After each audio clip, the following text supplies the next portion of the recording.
So, welcome to the first episode of how to make an FPS in Unity. Today, we're going to be talking about first importing an FPS character and creating a basic scene where our character can move around it. Um, so, with that said, let's get started. So, first things first, if you're new to Unity, um, let's start by creating a project. So how you do that is you would press New, and since we're making a 3D FPS, we're going to press 3D, and we're going to name our project. I'm going to name mine FPS. Okay, choose your download location and then press create. Okay, so now that we have an open scene, we're going to first do a couple of things. Let's start by building a basic scene.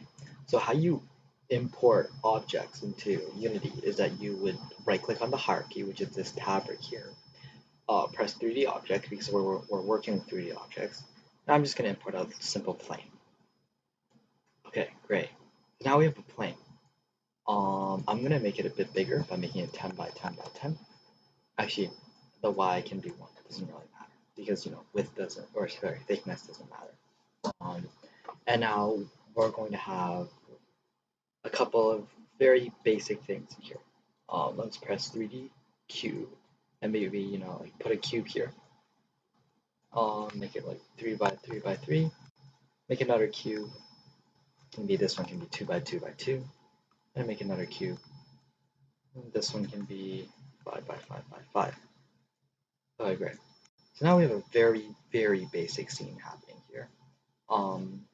I like to be organized, so I'm going to create something called empty. I'm going to rename it to scene objects. And I'm going to put everything here under scene objects because that's, these things are in our scene. So what we're going to do is we're going to delete the camera. We won't need that. We're going to go into the asset store. Search up standard assets on Unity. In the asset store. And what we're going to do is we're going to click on standard assets and then we're going to download it. Wait for it to download. And then once you have your model downloaded or your asset downloaded, you would want to press the import button and wait a bit. And then you want to basically take off 2D because we're not using 2D.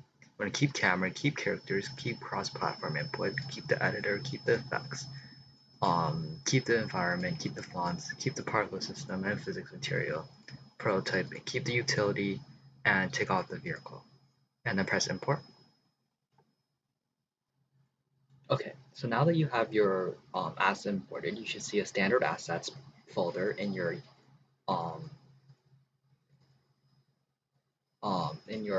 projects. So you will probably most likely see an error pop up. And this is because you need to actually change GUI text to UI.text.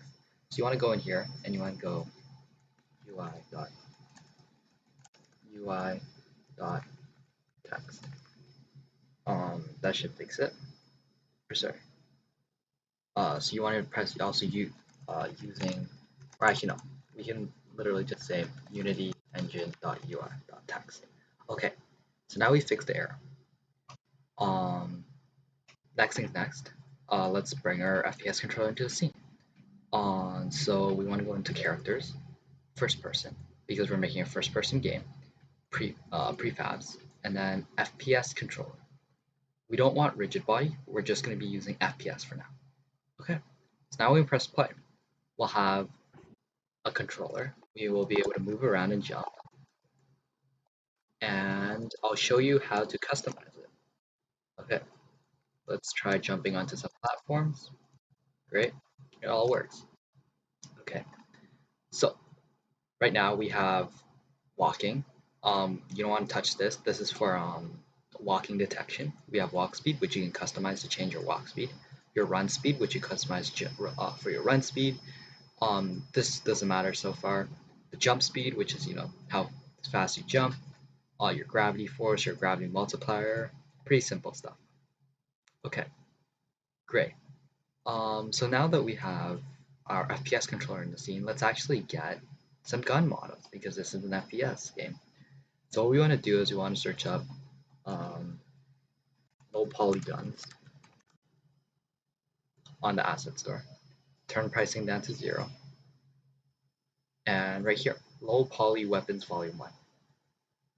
A link will be in the description for this asset, but for now I'm just going to import. It's a great asset, very little space to download, and it works really well. We might have to animate it ourselves, but that's okay. Okay, so now that we have our scene in here, we're going to import our prefab. And first, let's just have a simple M1911 pistol. So what I like to do is I like to drag the game tag right here, and this will show you what your FPS controller will see, which is really cool. So let's drag it under FPS controller, unpack the prefab, and start moving it to our desired location. Let's also make the gun a bit bigger, like 3x3x3, so you can actually see it.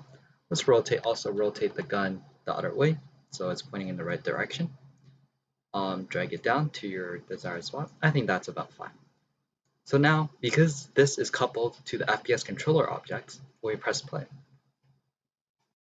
it will follow us wherever we go.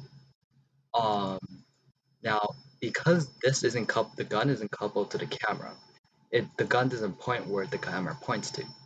I like not coupling it with the camera because your arms will always be moving with your face. So I think this is a bit more realistic.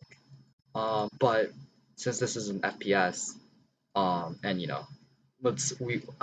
I won't be getting to mouse vector direction. Let's just drag it under the camera to make our lives easier. Let's also unpack the prefab of the FPS controller. And now when we press play, you should see the gun follows where our player faces. Great. Um, so before we end this video, let's also make the gun actually, shoot something and make our first script. So let's press right click on the project.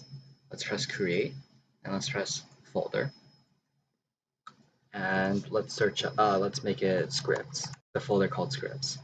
Double click on the folder, right click, create C# script. And let's call this M1911 script. Or actually no, let's just call it gun script. Okay, great. So now that we have our gun script created, we can double tap on it and open it up in Visual Studios. So let's delete these two. Actually, we'll keep them for now actually. Delete two functions. And let's say public game object bullet. So our game object bullet will be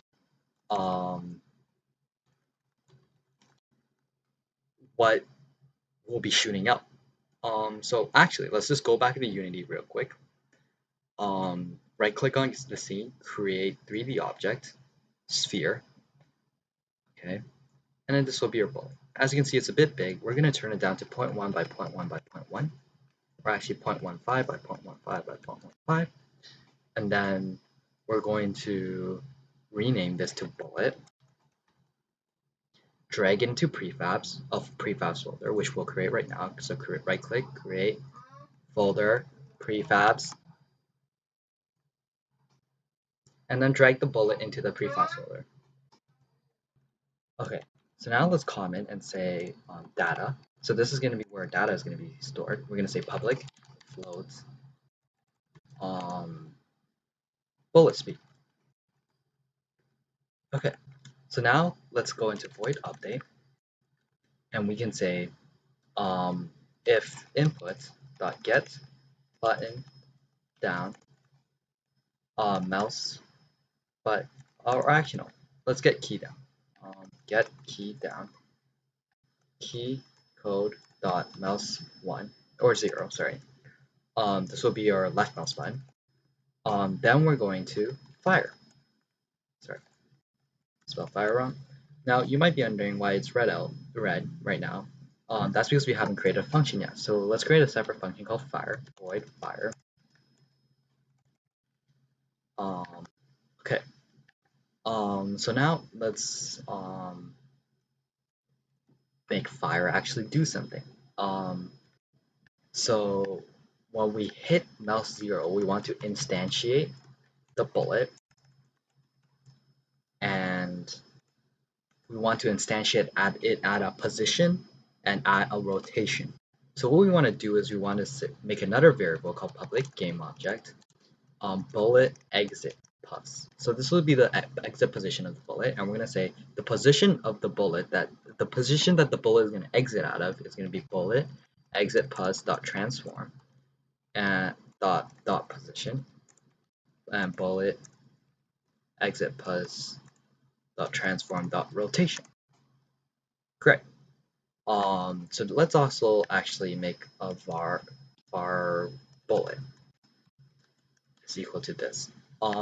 Because we're going to make a destroy statement where we're gonna, destroy the bullet after, let's say, 6 seconds.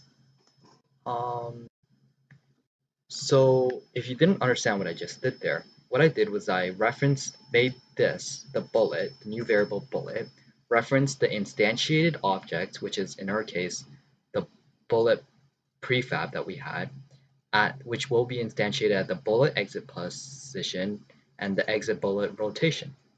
And then we're going to destroy it after 6 seconds. So this is what these few lines of code will make our gun do. But okay, so we've instantiated our bullet, but the bullet doesn't move. There's no part of the bullet that actually, there's no code that tells the bullet to actually move. So what we're gonna do here is we're gonna say var rb is equal to bullet dot get component rigid body. And basically what a rigid body is, it's a component that allows you to apply physics to certain objects. And right now we're referencing the rigid body with our new variable created called RB. So we're going to say RB dot add force transform dot forward times our bullet speed. Great. So now we pretty much have our script ready. And now every time we press fire or mouse 0, the bullet will be instantiated with a rigid body, which will add a force transform dot forward, multiplied by the bullet speed, and after 6 seconds the bullet will get destroyed. Great.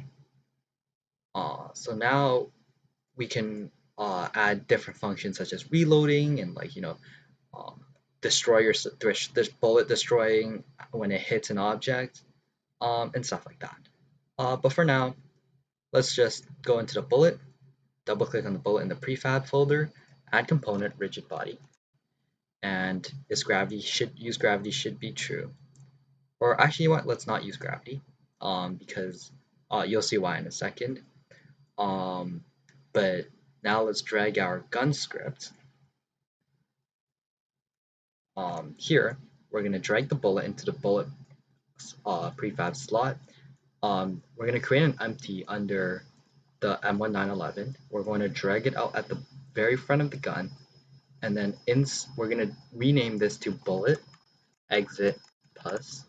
And now we drag this empty into bullet exit pus. And now let's make the bullet speed around 5, let's say. And when we press play, when we look around and press the mouse 1 button, our bullet will be instantiated. But it's incredibly slow and it's going in the wrong direction. Now you might be wondering why. But this is because we actually have. Well, okay. First, let's try turning up the speed. Let's make the speed like, let's say 100. Now let's press play, and you can see it's going the wrong direction. So how we can solve this, a very simple fix, will be to make this just negative transform forward. And now when we press play, it should shoot out in front, out of the bullet exit position. Okay. So now, they're destroying themselves after 6 seconds, and it's working pretty fine.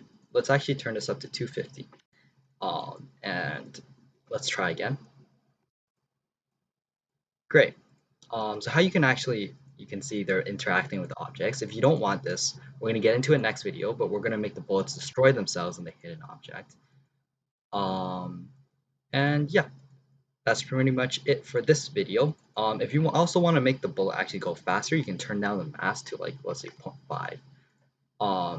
And then when we press play, it'll go way faster. Because you know the laws of physics state that the less the mass, the faster a object goes when applied force to. I think. Yeah. But anyways, that's it for this video. In the next video, we're going to be talking about, you know, this more gun physics, reloading, bullet destroying upon impact, and maybe even, you know, build our scene a bit better. All right.